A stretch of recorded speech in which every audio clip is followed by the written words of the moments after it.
Here to talk about some of the latest news that just emerged yesterday, or last night actually, where I heard Paul the Punisher Williams was involved in a tragic accident with his motorcycle, where he lost control.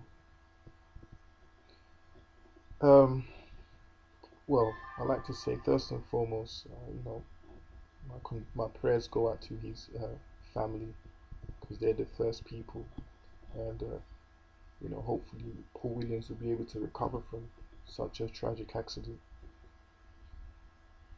Now, I remember Paul Williams back in 2007. He fought a certain Antonio Margarito, and back then, Margarito, prior to the Plaster of Paris, was known as the most feared man in the welterweight division, or the most feared man in boxing. Paul Williams put on a superb performance, a great boxing display against Margarito. Um, you know, most boxing fans will remember Paul Williams as being a man with great stamina and an exceptionally high work rate. I mean, this guy was throwing like 120 punches around non-stop, just outworking his opponents. And yeah, I just remember him beating Margarito in what was a close fight, but he still won that fight in my opinion. Um, you know, Paul Williams down the road went on to fight, other worthy opponents. He even fought Sergio Martinez the first time and beat him. Um, Even prior to that, he fought Winky Wright and beat Winky Wright in a fight which I thought Winky Wright would be able to expose, Paul Williams. But he outworked Winky Wright. Winky Wright had no answers. I mean, Paul Williams, generally speaking, is a type of guy that will keep you so busy that you wouldn't have an answer for him. Even a technical fighter would have difficult problems in facing someone like Paul Williams because of the intensity in which he fights at. Um, he just doesn't give you any breathing space. Now, he may have not had an in-depth amateur career to develop some of the skills that refined boxers in the sport have today, but one thing he did have was heart, determination, and will. He just never gave up. Yes, he did have deficiencies in the technical department, but he made up for that with everything he could, with everything he had.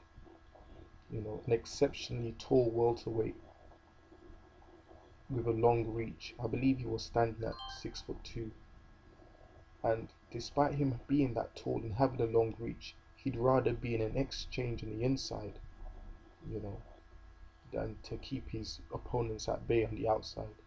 And that's one thing I loved about Paul Williams. He wanted to mix it up with you on the inside, and that's what Paul Williams was about. He sort of reminds me of Diego Corrales in a way because Diego Corrales was someone that was tall and had a fairly long reach but wanted to fight on the inside. It's very rare to find fighters like that. So it'll be a sad loss for boxing if this guy can't recover from, you know, the current state that he is in now. So like I said, hopefully Paul Williams will be able to recover and become a mentally stronger person from it. That's if he does recover.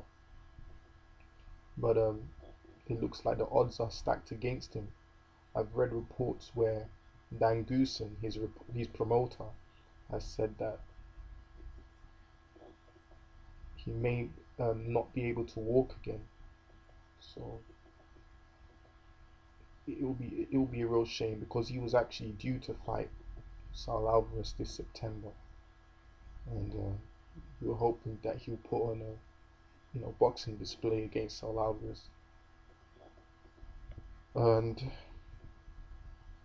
prior to the accident, he was in a little bit of a decline, if you don't mind me saying. Um, but he was hoping to redeem himself from that in fighting Sal Alvarez. So once again, sad news, because we were just trying to get over the you know, Johnny Tapia's death, and unfortunately, we won't be able to see Johnny Tapia again. And then we've been hit with this. It was very sad times, very sad period for boxing fans and for boxing in general.